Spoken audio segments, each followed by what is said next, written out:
Hello, my name is James O'Brien.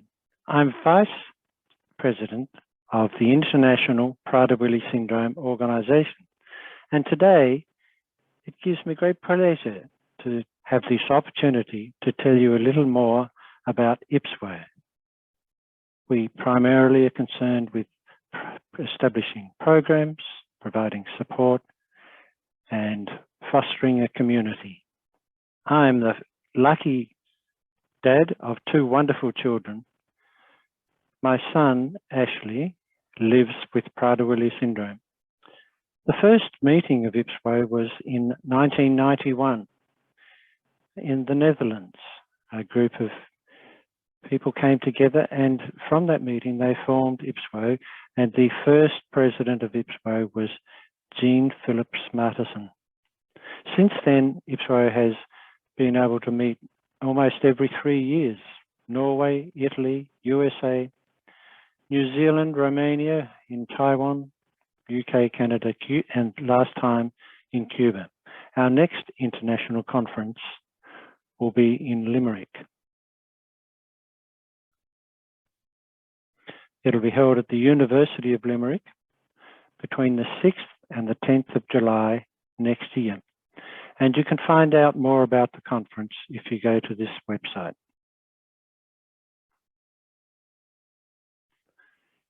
Our vision, and I'll read this to you, is a world where people with PWS and their families receive the services and support they need to fulfill their potential and to achieve their goals. So we hope to enable this vision by uniting a global PWS community to collectively find solutions to the challenges of the syndrome and to support and advocate for people with PWS, for their families, the PWS associations and professionals who work with people with PWS. This is a map showing our current membership. The pink colour is countries that already have an established association, and those associations are members of IPWSO.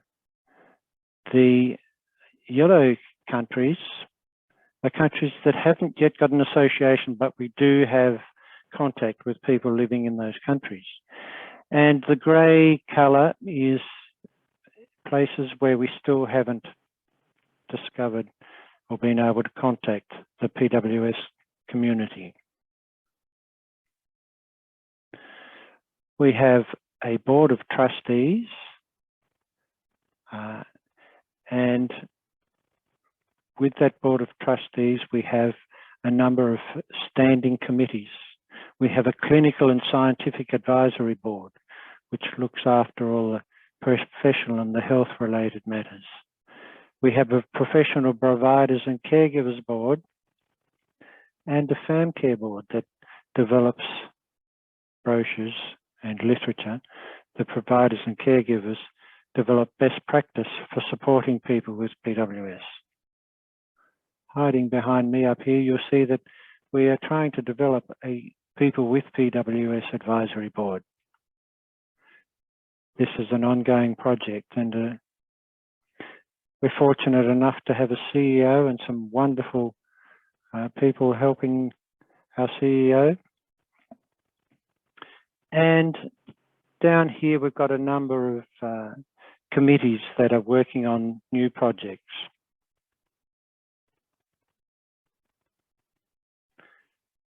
So one of our core tasks is obviously to advocate.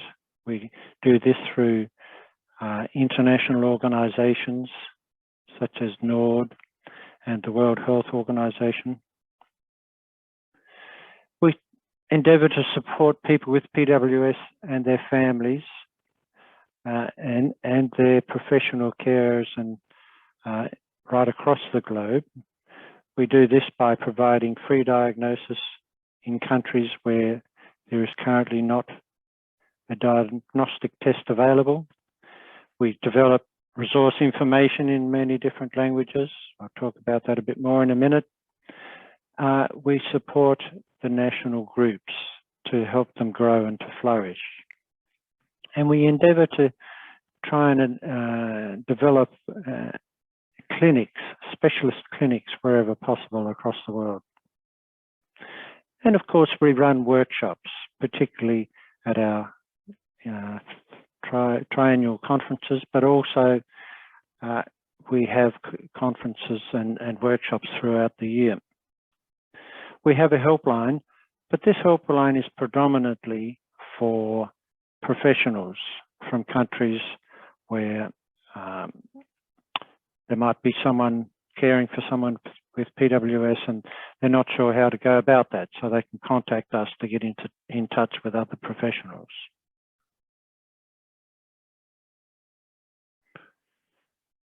So the emerging roles, we're trying to develop communities of best practice through something called Project ECHO. I'll tell you more about ECHO in a minute. We are involved ourselves directly with some research, but more so we try and encourage others, other universities or research centres, major hospitals, to undertake research. So we give them every support we can to enable that.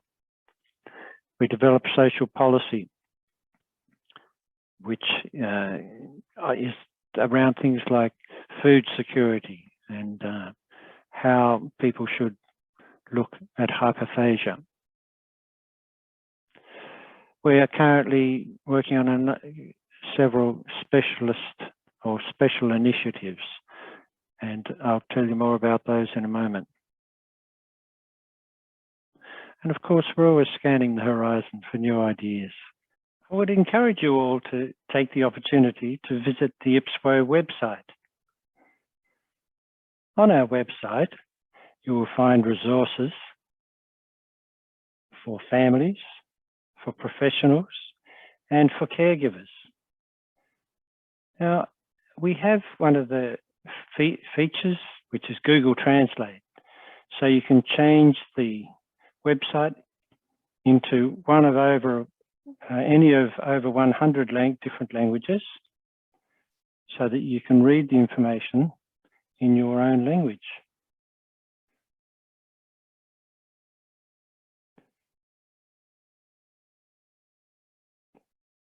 On the website, this is a useful link up here, Prader-Willi syndrome information, all about Prader-Willi syndrome. And then on this drop-down box, you can navigate to translations. On the translation site, you will find more detailed information in 21 different languages. Now, some of these have more information than others, but you can click on your country. And here, for example, our friends in Japan have helped develop a number of resources in their language. Now, I ask that if any of you have information that you could share with us in your language, we'd love to see that so that we can add it to the website. Project ECHO is an initiative of the University of New Mexico. It aims to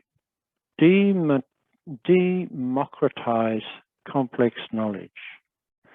By that I mean it aims to take the knowledge from the minds of experts and put it in the minds of people on the front line where the individuals are living. For example, there might be someone in London or New York or somewhere that has some really valuable knowledge that is needed by the GP, the doctor who is working with your child. So we try and get that knowledge out of that mind of the expert and into your local doctor's mind. To do this, we use technology, and there are 4 principles of ECHO. There's the amplification, which is using the technology to spread the message. There is best practice. We try and make that knowledge the very latest information. We do something called case-based learning. So the people within the community, which is an online community, discuss de-identified cases so that they can find solutions for the people they care for or they're treating. And then we save the training and the knowledge into a database so that you and others can refer to it. The principle of ECHO is all teach, all learn. And so we've developed 4 ECHOs so far. We have a leadership ECHO where we're trying to learn and to teach each other and to learn from each other about how to develop national support organisations, national associations. We have a health ECHO where we're trying to train doctors around the world, doctors and specialists. Latin American Spanish-speaking ECHO, where the countries right across South America came together to gain new knowledge. And then we have just started a professional care provider ECHO, which is going to focus on providing the very best of care and support, mainly once the person moves out of their family home and has professional carers looking after them. We want to tell people how this can best be done.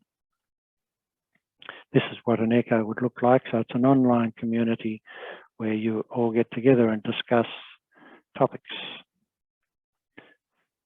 Some examples of the sort of knowledge that's shared in those ECHOs.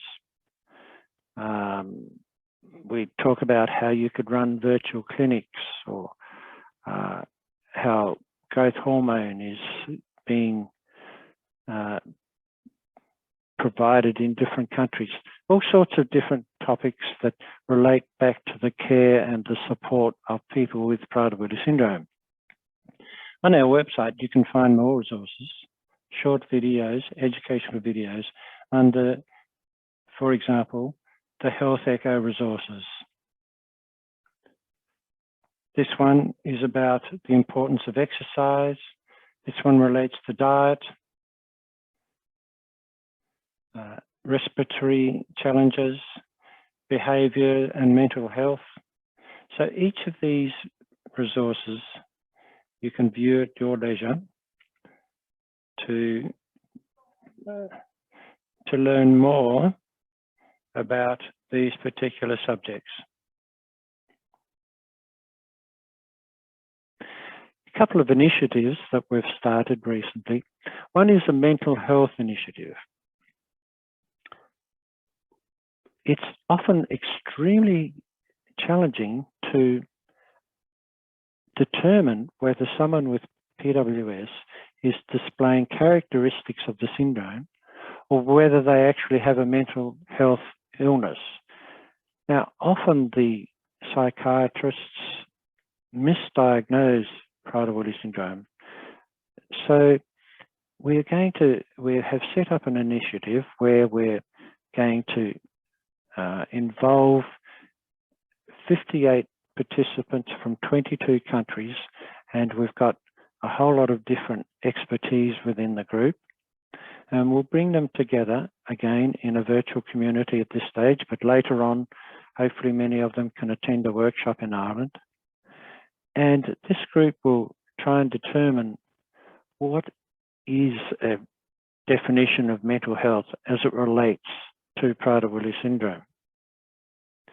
What might be some of the causes that lead people with PWS to developing a mental illness? And then how can this be assessed or prevented or treated?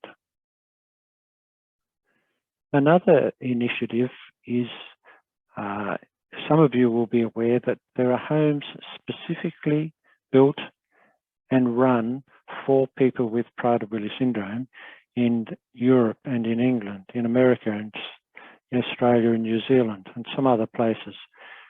These are homes where adults have moved out of their family home and they live with supports and with other people with PWS. So for this initiative, we're going to,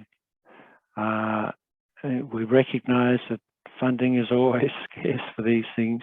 We do also recognise that this model may not be appropriate for all cultures, all cultural diversity and cultural backgrounds.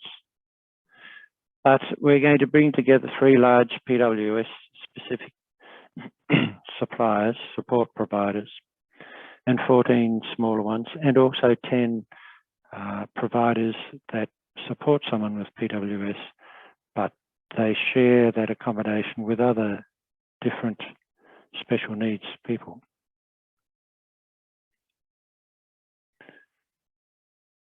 So in conclusion, the IPWSO strengths, we have strength in our history, in our partnerships and our global reach.